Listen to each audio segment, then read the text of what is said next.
মা আনন্দের রূপ নিয়ে তিলককে হাতে নাতে ধরলো কথা।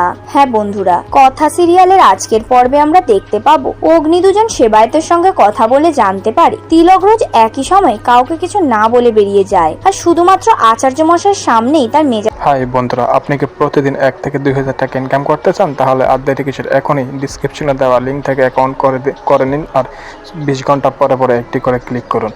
আর আর্নিং সম্পর্কে সকল আপডেট পেতে আমাদের ডিসক্রিপশনে দেওয়া চ্যানেলটিকে সাবস্ক্রাইব ঠিক থাকে, বাদ বাকি সবার সঙ্গে সে অত্যন্ত খারাপ ব্যবহার করে। এই সমস্ত কথা শুনে অগ্নি মনে মনে বলে, গোবর দেবী তার মানে ঠিক বলেছিল, এবার আমারও তিলকের উপরে সন্দেহ হচ্ছে। কিন্তু মুকুটটার নকল করলো কোথা থেকে? এরকম একটা সেম মুকুট তৈরি করা তো অত সহজ নয়। এদিকে ছোটকা হাটে যাওয়ার জন্য সবাইকে রেডি হতে বললে সবাই মিলে তার সঙ্গে মজা করে। তারপর আমরা দেখতে পাবো সবাই হাটে গিয়ে যে যার মতো জিনিসপত্র কিনতে থাকে। তখনই আমরা দেখতে পাবো ঋতুকে প্রত্যেক একটি দোকান থেকে 2টি কানের কিনে দেয়।